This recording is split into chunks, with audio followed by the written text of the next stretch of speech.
Assalamualaikum warahmatullahi wabarakatuh. Baiklah, pada kesempatan kali ini kami berdua akan mempresentasikan hasil dari penelitian kami, yang mana penelitian ini kami lakukan berdua di PT XYZ Jakarta. Tetapi sebelum memulai presentasi, izinkan kami untuk memperkenalkan diri kami masing-masing. Perkenalkan, nama saya Jaka Hidayat Yusuf dengan NIM 2602289905. Serta rekan saya yaitu Perkenalkan, saya Muhammad Fakir Mersi dengan NIM 26022942111.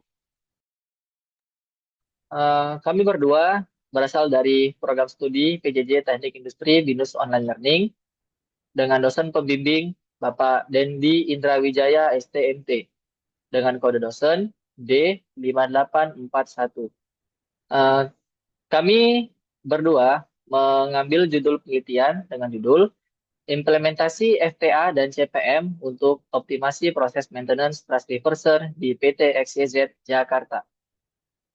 Baiklah, masuk ke materi pertama yaitu latar belakang.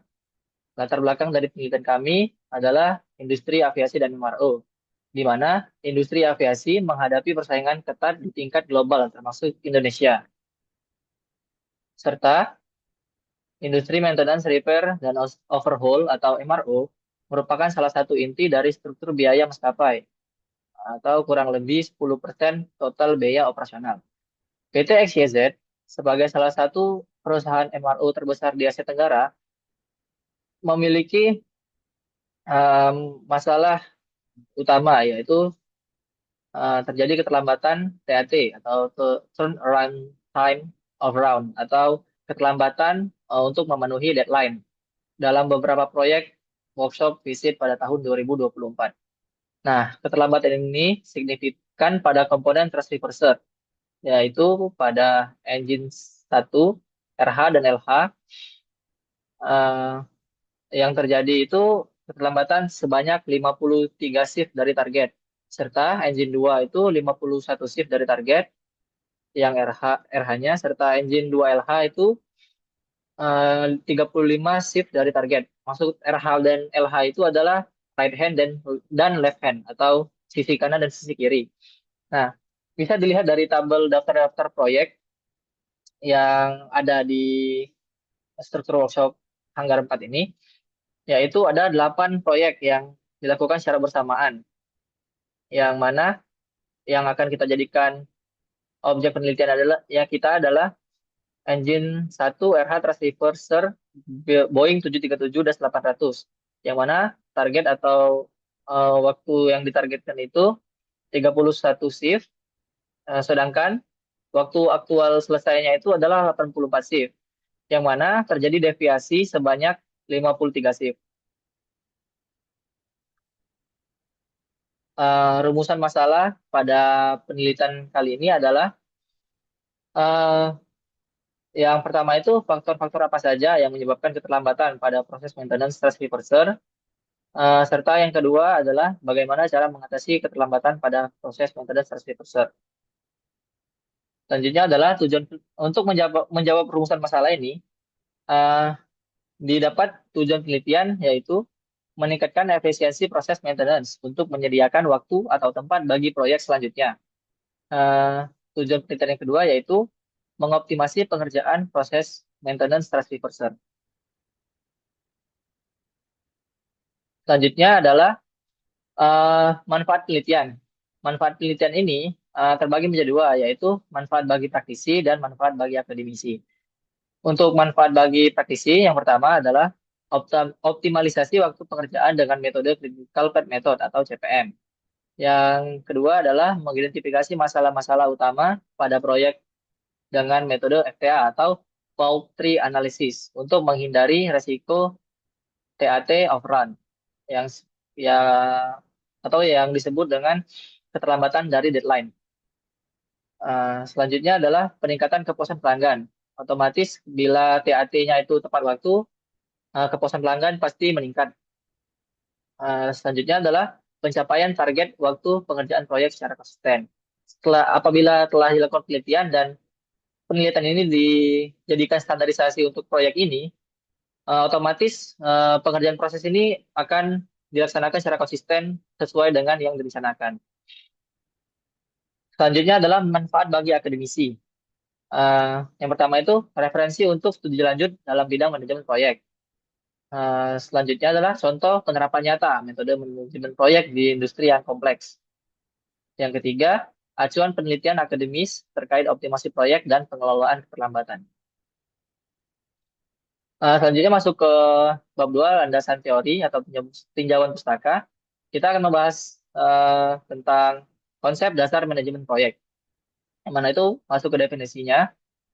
Manajemen proyek itu merupakan aktivitas perencanaan, pengorganisasian, pemantauan, dan pengendalian semua aspek proyek, yang mana memotivasi semua pihak untuk mencapai tujuan proyek secara aman, sesuai jadwal, sesuai anggaran, serta sesuai kriteria kinerja. Nah, komponen utama dari manajemen proyek itu terdapat 4 komponen utama. Yang pertama itu planning atau perencanaan, yang kedua itu pengorganisasian atau organizing, yang ketiga itu adalah pelaksanaan atau evaluating, dan yang keempat itu adalah controlling, pengendalian. Nah, pada penelitian kali ini itu mencakup semua dasar manajemen proyek ini ya. Itu pertama itu merencanakan, setelah direncanakan itu lanjut di organisasi atau diatur di range. Selanjutnya itu setelah diatur itu lanjut ke proses pelaksanaan. Setelah dilaksanakan proses pelaksanaan, kita kendalikan proses pelaksanaan ini agar tidak terjadi keterlambatan proyek tersebut. Selanjutnya itu adalah metode analisis dan tools. Nah, eh, dalam penelitian kami kali ini, kami menggunakan dua metode yang berbeda, yang mana metode ini saling melengkapi satu sama lain. Yang pertama itu fault tree analysis atau analisis risiko. Analisis risiko adalah aktivitas penting untuk memastikan bahwa aset-aset kritis seperti perangkat medis dan pembangkit listrik tenaga nuklir beroperasi dengan aman dan andal. Fault tree analysis ini adalah salah satu teknik yang paling menonjol di bidang ini dan digunakan di berbagai industri. Nah, salah satunya itu yang akan kita gunakan di industri maintenance, repair, dan overhaul dari pesawat. Bisa dilihat pada metode FTA ini memiliki satu top event dan berbagai intermediate event, serta nanti ada berbagai basic event juga. Selanjutnya itu metode kedua adalah critical path method, yang mana critical path method ini pada prinsipnya adalah hubungan ketergantungan antara bagian-bagian pekerjaan atau variabel yang digambarkan atau divisualisasikan dengan diagram network. Usaha-usaha ditekankan untuk mencari metode yang dapat meminimalkan biaya dalam hubungannya dengan kurun waktu penyelesaian suatu kegiatan sistem tersebut, kemudian dikenal sebagai metode Critical Path Method atau CPM. Bisa dilihat pada gambar ilustrasi ini. Nah, seperti yang disebutkan sebelumnya, ini adalah hubungan ketergantungan antar bagian-bagian pekerjaan. Seperti pada ini start, tas A itu berhubungan dengan tas D dan langsung finish juga. Lalu tas D itu berhubungan dengan tas E itu bisa ke finish. Lalu dari start juga bisa langsung dimulai dua event, yaitu A dan B dimulai secara runtun. Lalu B itu runtun ke C dan C itu langsung ke finish juga. Jadi ini critical path-nya itu berdurasi 9 hari. Ini sebagai contoh ilustrasi saja. Lalu masuk ke komponen yang akan kita jadikan objek penelitian, yaitu transverser CFM 56-7B, atau yang mana komponen ini digunakan pada pesawat Boeing 737-800. Engine pesawat udara dibungkus oleh sebuah nacelle atau cangkang. Nah, yang berfungsi sebagai rumah bagi mesin pesawat karena melindungi mesin pesawat dari foreign object debris atau puing objek asing yang dapat mengganggu operasional dari engine atau mesin pesawat tadi. Nah, Transverser ini adalah bagian dari nacelle system atau sistem cangkang pada pesawat dengan turbofan engine atau uh, mesin turbofan. Transverser ini berlokasi di ujung belakang setiap engine nacelle. Transverser adalah sebuah komponen di engine nacelle yang berfungsi sebagai aft fairing atau uh, fairing belakang atau juga bodi belakang yang mengontrol aliran udara dari engine exhaust. Nah, transceiver C6 CFM56-7B ini adalah bagian dari nacelle sistem yang digunakan pada Boeing 7300 737 dan 800 tadi yang seperti saya sebutkan sebelumnya. Seperti pada ilustrasi gambar, kita lihat ini adalah posisi transverser yang mana dia memiliki posisi ketiga dari depan ini. Ini satu, yaitu inlet cowl, yang kedua itu fan cowl, dan yang ketiga itu transverser. Jadi dia paling belakang dari posisi engine tadi. Nah, eh, selanjutnya, ini gambar ilustrasi transverser CFM 56-7B saat beroperasi. Nah, fungsi dari transverser ini adalah untuk membalikkan thrust atau daya dorong dari pesawat dari mesin turbofan tadi untuk menghasilkan daya balik atau drag yang digunakan sebagai fungsi pengereman gitu. Selanjutnya adalah metode penelitian. Nah, metode desain penelitian ini penelitian deskriptif dengan pendekatan studi kasus. Lalu penelitian ini bertujuan menggambarkan secara sistematis fakta dan karakteristik objek penelitian. Tempat dan waktu penelitian itu berlangsung di Struktur Workshop Hanggar 4 PT XYZ Jakarta.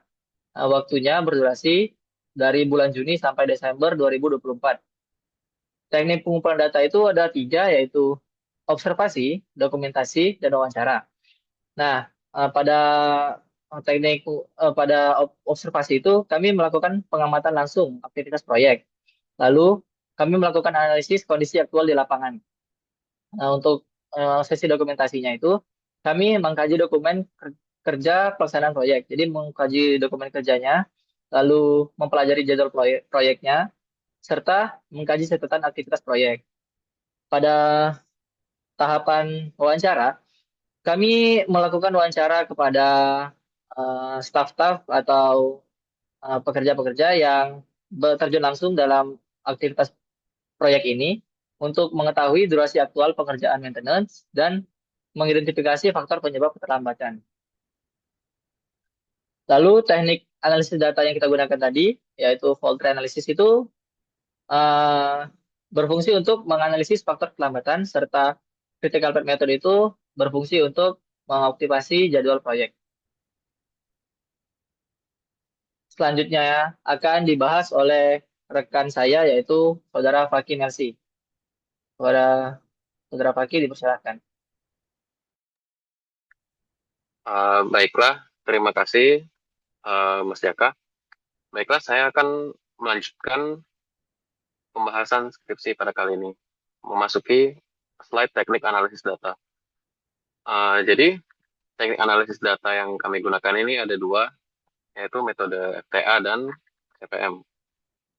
Untuk metode FTA ini, yang perlu kita lakukan adalah menghitung minimal cut set event dari masing-masing intermediate event dan top event.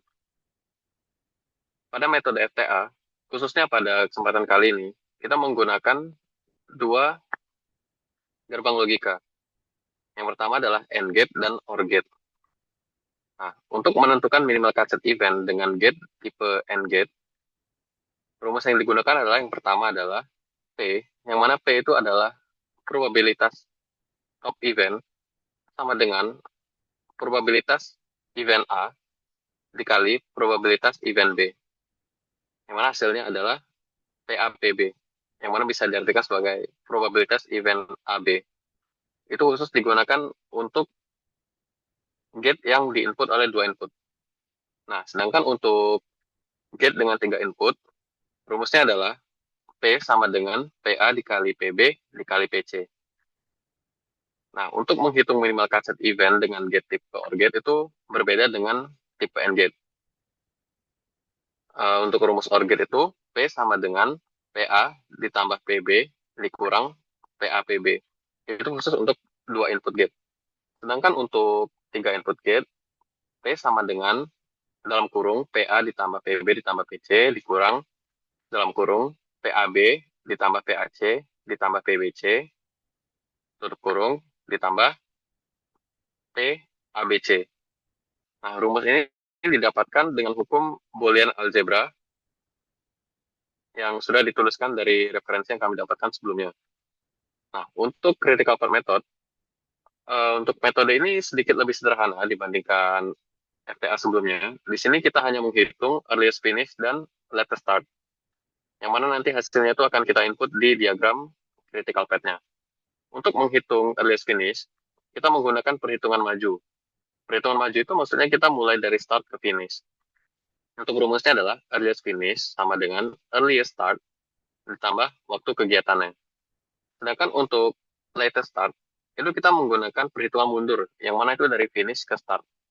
Nah, untuk rumusnya adalah latest start sama dengan latest finish dikurang waktu kegiatan. Oke, kita sekarang memasuki analisis faktor keterlambatan menggunakan metode FTA. Jadi, hal pertama yang harus kita lakukan adalah menyusun diagram faktor keterlambatan. Yang mana yang paling atas itu adalah top event, yang mana pada kasus ini adalah keterlambatan proyek maintenance transceiver. Lalu di bawahnya terdapat 4 intermediate event, yang mana intermediate eventnya adalah ABCD, yang dapat kita lihat pada level 2 dari diagram ini, yang mana intermediate event ini dihubungkan ke top event dengan OR gate. Kenapa OR gate? Karena pada kasus ini, jika salah satu dari 4 intermediate event ini terjadi, maka sudah pasti menyebabkan keterlambatan bagi proyek maintenance transceiver. Maka dari itu, gerbang logika yang tepat adalah OR gate. Kemudian, di bawah dari intermediate event adalah basic events. Masing-masing intermediate event tentu memiliki basic event. Untuk contohnya, saya akan menggunakan intermediate event C, yang mana terdiri dari 3 basic event, yaitu C1, C2, C3. Kenapa dia menggunakan AND gate? Karena ketika 3 basic events ini terjadi, maka intermediate event C ini akan terjadi. Sedangkan jika salah satu tidak terjadi, maka intermediate event ini tidak akan terjadi. Oke, setelah kita mendapatkan diagram fault tree analisisnya, kemudian yang perlu kita lakukan adalah menghitung minimal cut set eventnya.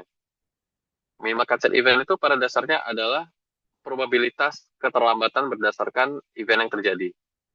Nah, setelah kami mendapatkan perhitungan dengan menggunakan rumus yang sudah dijelaskan sebelumnya, seperti yang kita dapat lihat pada tabel sebelah kanan, itu adalah hasil perhitungan minimal cut set top event, yang mana itu dijumlahkan dari minimal cut set keempat intermediate event A, B, C, D.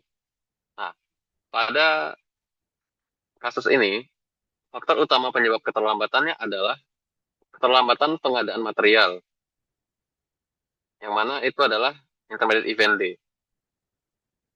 Penyebab keterlambatan material ini adalah stok material kosong di gudang utama, material repeat kosong di vendor, pengadaan komponen di tengah proses. Nah, tapi penyebab basic event, penyebab keterlambatan terbesar adalah stok material kosong di gudang utama sehingga harus dibeli terlebih dahulu, diadakan terlebih dahulu. Intermediate event ini memberikan probabilitas 41%, yang mana ini terbesar dari keempat intermediate event yang ada. Nah, untuk waktu tunggu antar proses, ini adalah intermediate event dengan penyumbang angka probabilitas tertinggi kedua di antara keempat intermediate event, seperti yang dapat kita lihat di tabel di bawahnya. Basic event yang menyumbang keterlambatan di intermediate event ini adalah komplain customer ke planning engineer sebesar 19%, komunikasi dan handover yang tidak efisien, dan diskusi eksekusi perbaikan yang kompleks. Nah, di sini terlihat bahwa komplain customer ke planning engineer itu bisa dikatakan merupakan komunikasi yang tidak efisien sehingga menyebabkan halangan bagi proses maintenance yang sedang berjalan. Oke, sekarang kita lanjut ke analisis jalur kritis, critical path method. Nah, hal yang pertama kita lakukan adalah berbeda dari fault tree analysis sebelumnya. Sebenarnya sama, kita harus mengdefinisikan terlebih dahulu aktivitas-aktivitas yang ada. Tapi bedanya, untuk yang FTA sebelumnya, kita itu mendefinisikan faktor-faktor penyebab keterlambatan. Sedangkan pada critical path method ini, kita mendefinisikan aktivitas-aktivitas apa saja yang dilakukan pada proyek itu. Nah, itu beda. Jadi kita mendapatkan 21 aktivitas di sini yang disimbolkan dari A sampai U. Dan di tabel ini juga ada durasinya untuk setiap aktivitas. Di sini terlihat aktivitas yang paling memakan waktu itu adalah nomor 6 atau simbol F, pengadaan material dangerous good, sebanyak 28 shift. Nah, itu nanti akan sangat berpengaruh pada hasil critical path methodnya. Tapi sebelum itu, kita susun terlebih dahulu network diagramnya, seperti yang terlihat di gambar sebelah kanan. Um, Network diagram ini disusun berdasarkan predesor dan suksesornya. Yang mana itu artinya adalah contoh, untuk aktivitas B itu baru bisa dilakukan setelah aktivitas A dilakukan. Begitu juga aktivitas C, D, dan seterusnya.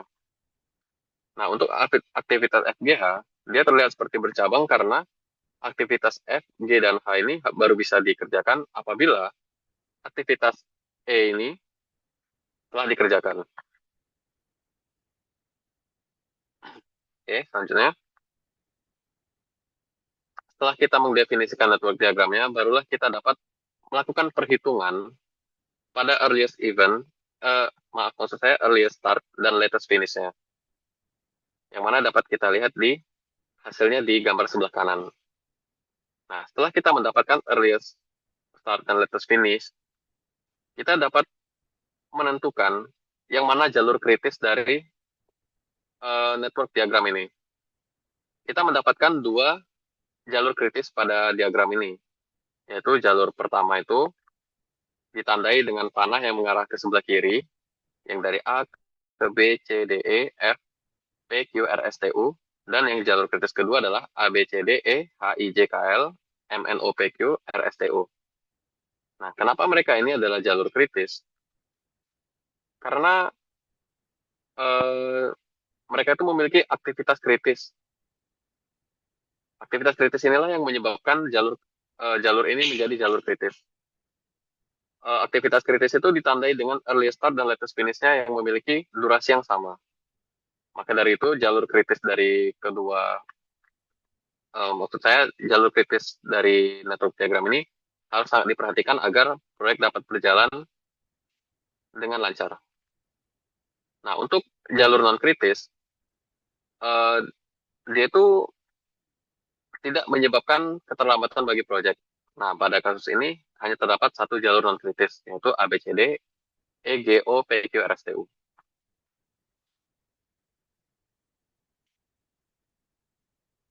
Oke, setelah kami mendapatkan faktor-faktor penyebab keterlambatan, lalu mendapatkan faktor utama penyebab keterlambatan, kita mendapatkan 56% angka probabilitas penyebab keterlambatan pada proyek maintenance transfer, lalu kita juga mendapatkan jalur-jalur kritis pada proyek, dan mendapatkan waktu realistisnya, kita mendapatkan mitigasi faktor keterlambatan dan optimasi jadwal proyek.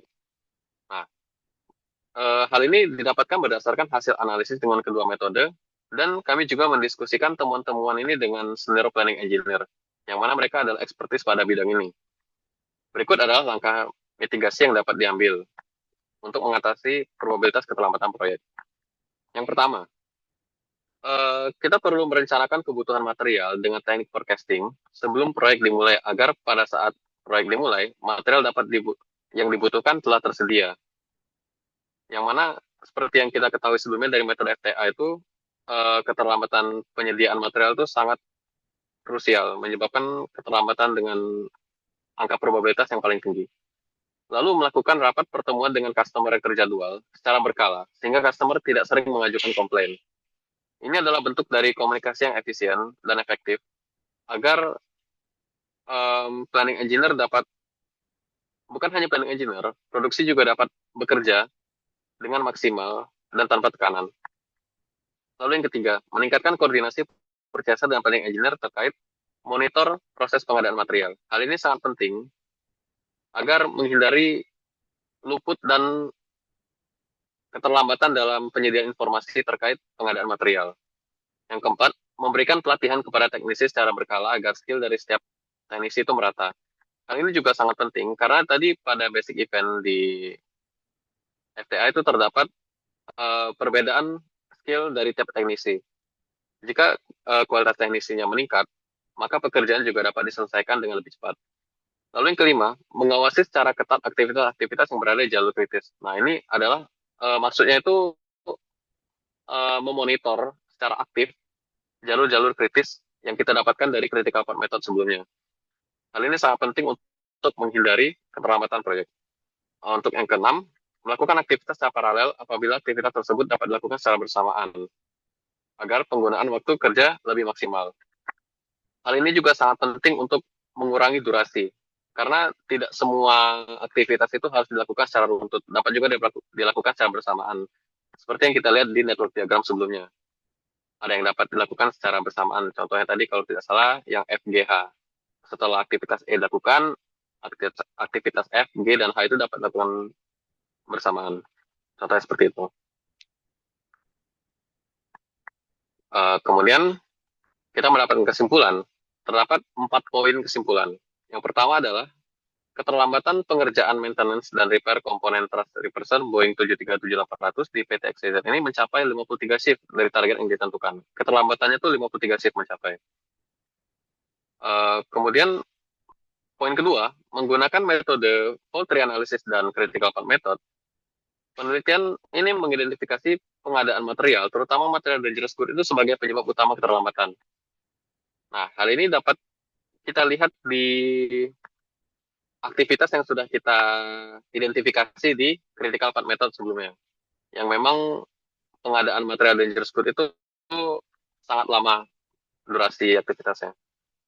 Lalu, poin yang ketiga, solusi yang diusulkan meliputi peningkatan kemampuan teknisi, perbaikan alur kerja, dan optimalisasi pengadaan material. Nah, poin ketiga ini membahas mengenai faktor-faktor penyebab keterlambatan dari fault tree analysis tadi. Jadi, kita harus menanggulangi faktor-faktor ini dengan solusi ini. Kemudian yang keempat, kita mengimplementasi metode critical path method. Maksud saya, implementasi metode critical path method itu berhasil mengoptimasi durasi pengerjaan dari keterlambatan 84 shift aktualnya menjadi 42 shift atau 21 hari kerja. Ini berdasarkan perhitungan menggunakan critical path method dengan mempertimbangkan berbagai macam penyebab keterlambatan, berbagai macam aktivitas, dan berbagai macam durasi yang berbeda-beda. Nah, hasil dari critical path method ini menunjukkan efisiensi yang sangat signifikan. Untuk sarannya, kami mempunyai 2 saran. Yang pertama untuk perusahaan, perusahaan dapat mengadopsi critical path method untuk setiap project workshop visit untuk mengurangi risiko keterlambatan proyek dan mengoptimalkan jalannya proyek di masa depan. Lalu melakukan metode fault tree analysis secara berkala. Hal ini untuk mengidentifikasi dan mengklasifikasi potensi kendala pada proyek sebelumnya untuk pelajaran bagi proyek yang akan datang. Yang kedua, untuk penelitian selanjutnya dapat mengembangkan kajian terkait integrasi metode lain untuk mengatasi faktor eksternal yang mempengaruhi jalur kritis. Jadi penelitian selanjutnya dapat menggabungkan metode lainnya dengan fault tree analysis dan critical path method agar mendapatkan hasil yang mungkin lebih maksimal. Baiklah, sekian presentasi skripsi dari kami. Terima kasih atas kerjasamanya. Kami ucapkan Assalamualaikum warahmatullahi wabarakatuh.